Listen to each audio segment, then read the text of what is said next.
All right, guys, here we go. We're going to take a ride on the train to Living History Days. Bye, Dave. Good to see you.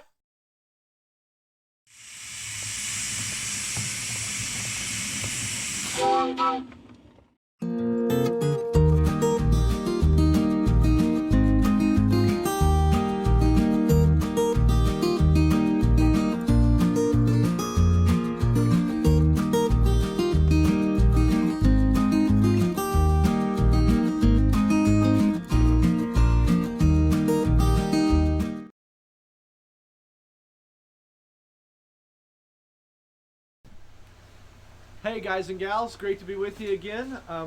This is going to be a really cool demonstration. This is my friend Joan, and she has a surprise for me and for you guys today. We've got some things here from some stations that we went to before. Do you remember when we ground the corn? Well, we have some cornmeal. And so we brought our cornmeal that we made in the corn grinder, and then you remember when we were shaking butter, right? We were making butter, and at the end of the time we had made a giant mold of butter. We've got the butter that we made, but I don't know what's going to happen next. Joan tells me that we can put these things together and make something. That's right, we can. Good morning. Because I don't know what time of the day you're watching this little video, but in the morning, a frontier person's job was to make sure they had food for their family for the day. And so we're going to make cornbread. We're using the cornmeal that we made yesterday, and we're adding something that they would have probably made from wheat. 1 1/4 cup of flour. So this is 1/4. And if I wanted to use this 1/4 measure to make a whole cup, how many times would I use it? Wait, hold Think. on. Think. 6? No, sorry. It Wait. would be 4. 4. Yes, right. So if we wanted 4 1/4 are in 1 cup. And I've got some flour here, and they might have gotten the flour from their own wheat or rye, or they might have gotten it at the mill. And so I put that in my bowl. And the next thing I'm going to do, I went out, remember Henrietta? Henrietta, Look what she left. she gave us an egg. Yeah, she did. I told you she's my favorite hen. And mine too. So we're going to put in an egg, and then we're going to measure baking powder. And baking powder they probably would have gotten at the store, the general store. They might have used sourdough. A lot of cabin people kept sourdough. I'm putting in 2 teaspoons. Now, so, Joan, I know that cornmeal is from corn and flour is from wheat and the eggs from the chicken. And I know those things are what they kind of do, but what is baking powder and what does it do for us? Well, baking powder makes the cornbread fluffy. If you makes it bubble so that it's easier to eat. Okay. If you don't have baking powder in it, it's more like a tortilla.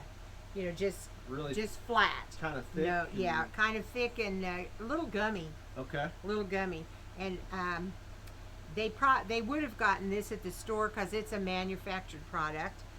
And Clabber Girl is a label that's been around forever. Okay, we've got a teaspoon. Did you notice how small the teaspoon is compared to a cup?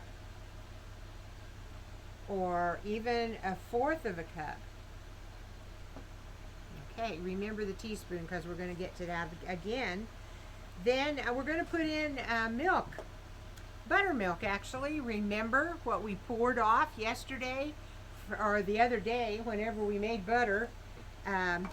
We're going to pour in the buttermilk, and we're going to put in a whole cup. Now, I noticed that you keep measuring everything. Why not just throw it all in the bowl and mix it up? Why do the measurements matter? If I were a really good cook, I could do that. Because a lot of recipes were written, a pinch of this, a dollop of that, or a handful of something else. I'm not a very good cook, and I like for my cornbread to taste good. So I use measuring utensils. And cabin people, frontier people used measuring tools too. They may not have been exact measures like these cups and teaspoons I'm using, but they would have had a special cup to measure flour, and they knew it was about a cup. Or some ladies were real good at just reaching in and picking out in their bin and throwing in. I'm not. And we want to eat this, so we want it to be good. So we're going to use the right stuff.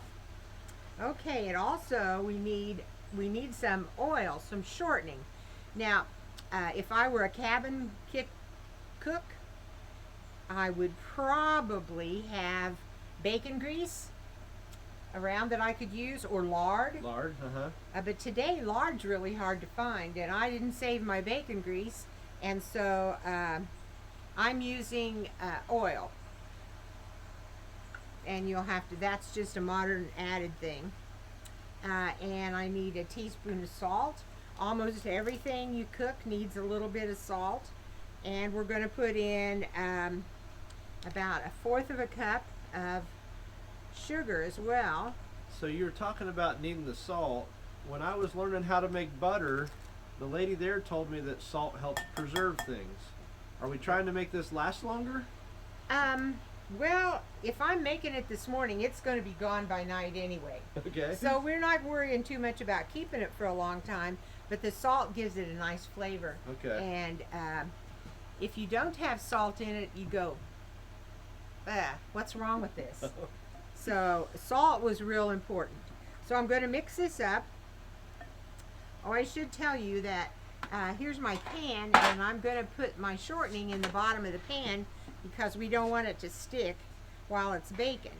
Now I've got my oven going real hot. Now if I were in a cabin, I would be baking this in a skillet or a Dutch oven on my fireplace, over my fireplace. If I were cooking in a kitchen that was probably in the 1800s, early 1900s, which this kitchen is built to be, I would have an old stove in. We'll show you the old stove in just a little bit, and we're getting it heated up. It should be really hot, about 400 degrees if you've got a way to measure that. If you don't, you know there's a way to measure those things. Old-fashioned people knew if they could stick their hand in and know right away how hot it was, or if it was not hot enough, then they would go. Or they'd do this, they'd lick their finger and they go, and they'd know. I'm not that. I can't do that. So I have to use the little dial. My mom always told me not to touch the stove. Yeah. Well, if you're cooking, it's a different thing. It's a different thing. And you might wonder why I'm sitting out here on the porch. Well, this particular kitchen is a summer kitchen, which means that in the summertime they didn't want to cook in the house because it would get the house all heated up. And so in the 1800s into the 1900s, they would have summer kitchens, and the summer kitchen would have a porch, usually like this, and most of the cooking was actually done outside in the summer kitchen, and either they ate outside or they would carry it inside. The houses were always hot, no air conditioning and things like that, so they would carry their food inside and cook outside.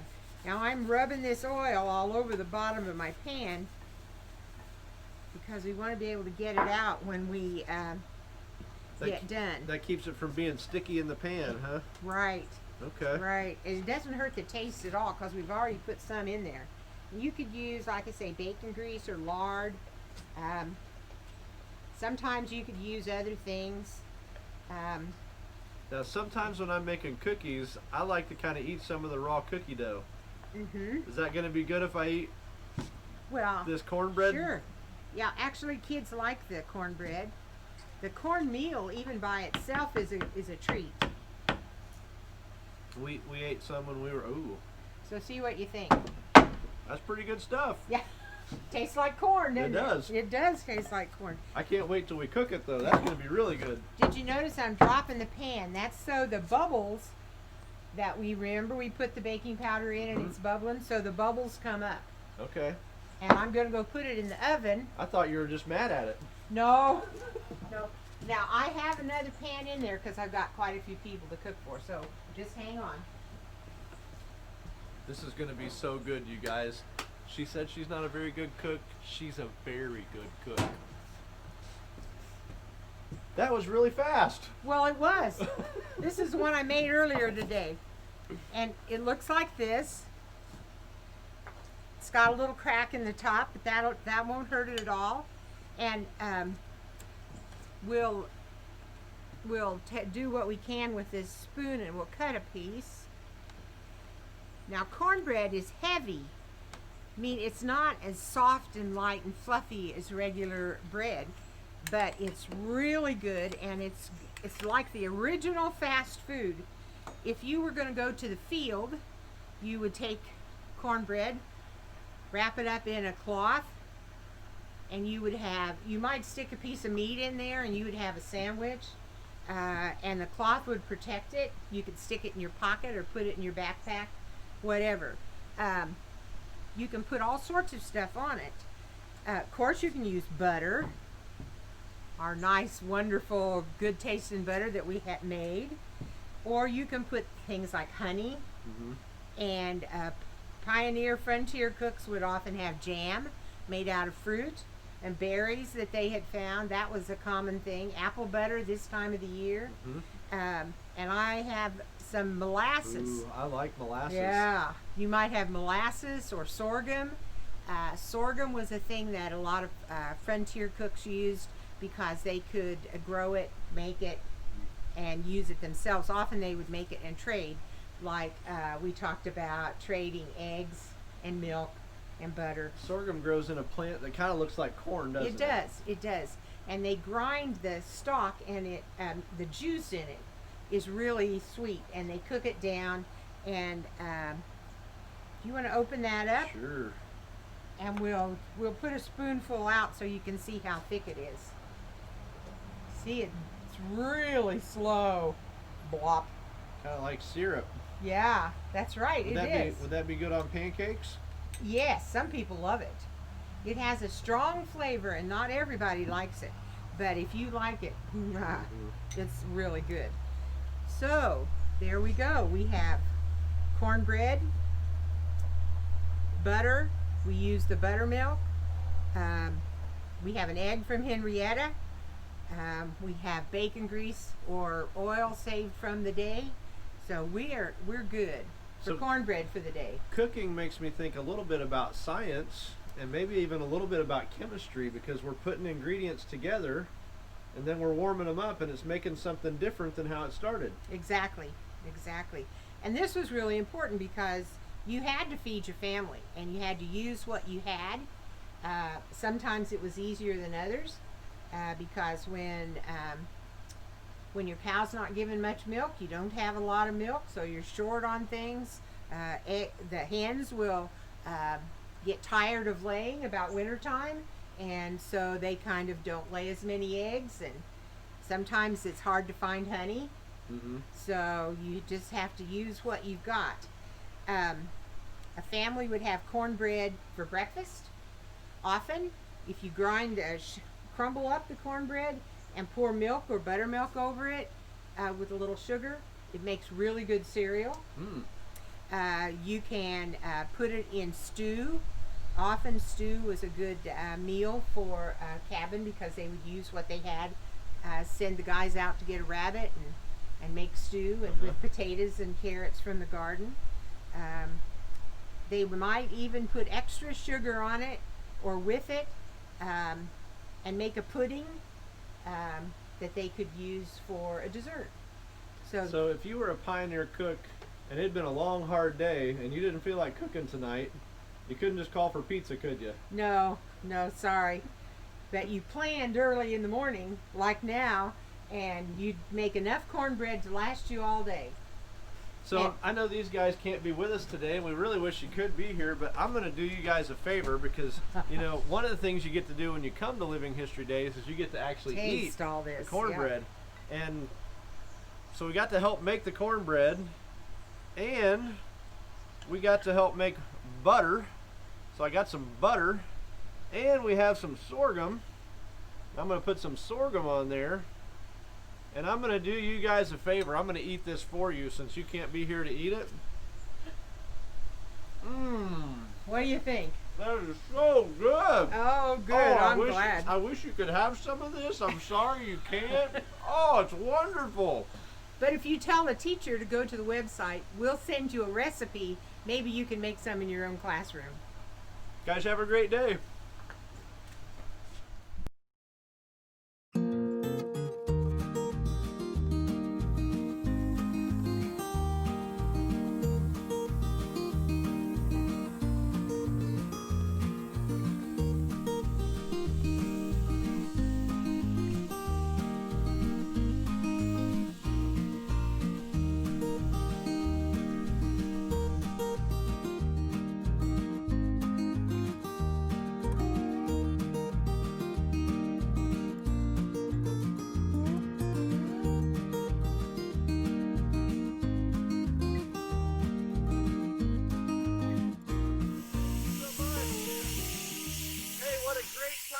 Today at Living History Days. I'm so glad you came on this trip with us. I hope you learned some things today. I hope it was a lot of fun. I hope you'll come back and see us again sometime. And maybe someday you could come out here in person and get to ride the train and see some of the very neat things we've gotten to share with you. Hope you have a great day. We'll see you.